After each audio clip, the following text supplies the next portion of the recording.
बिस्मिल्लाहिर्रहमानिर्रहीम।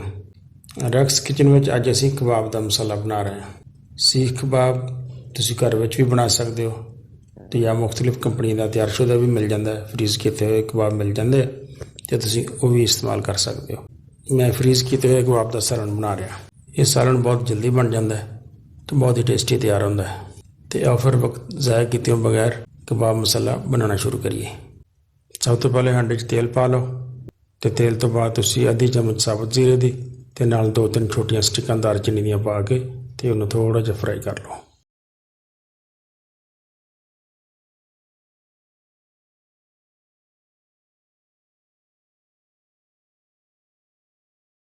हुण असीं बारीक बारीक कट्टिया होया प्याज शामिल कर दिंने ते उन्हें थोड़ा जिहा गोल्डन कर लो।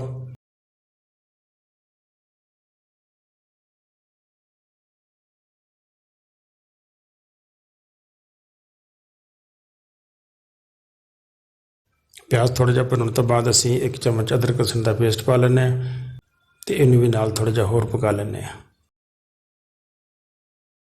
अगर तुसीं मेरे चैनल नूं अजे सबसक्राइब नहीं किया तो उन्होंने भी जरूर कर दिओ, मेहरबानी होएगी।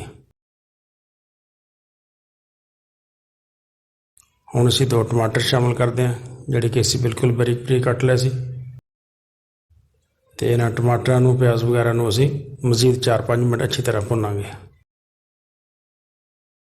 तो उस तो बाद असीं इहदे विच 1 चम्मच हल्दी का, 1 चम्मच लाल मिर्च का, 1 चम्मच नमक का पा के मसाले नूं अच्छी तरह भुन लैंदे आ। इन्हां चीज़ां दे पाउण दी रिकॉर्डिंग किसी वजह तो नहीं हो सकी तो उसकी माजरत। ते नाल थोड़ी जी हरी मिर्च बारीक कट्टी हुई पा दिओ।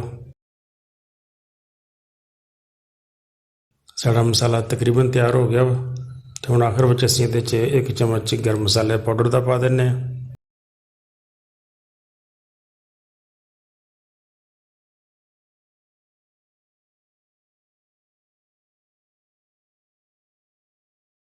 ते 200 ग्राम दही पा दिओ।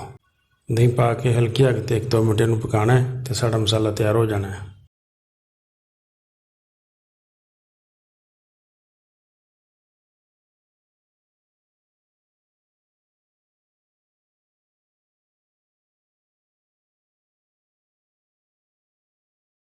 मसाले नूं पतला करने वास्ते असीं थोड़ा जिहा पानी शामिल कर लैंदे आ।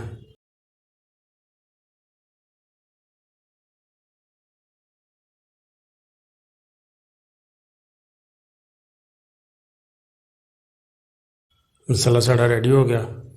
हुण असीं इहदे च फ्रीज़ किए हुए कबाब शामिल करांगे।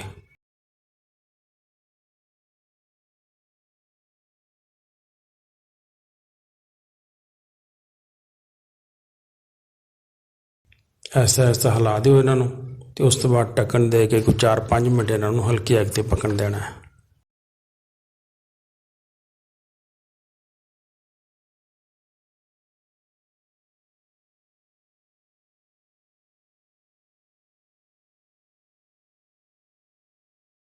माशाल्लाह बहुत अच्छा सालन तैयार हो रहा है। थोड़ा जिहा हरा धनिया शामिल करो तो कबाब मसाला बिल्कुल रेडी। डिश आउट करके सर्व करो। मेरी वीडियो पसंद आए तो दोस्तों जरूर शेयर करा करो तो नाले लाइक कर दिया करो। वीडियो देखने का बहुत शुक्रिया। अस्सलाम वालेकुम।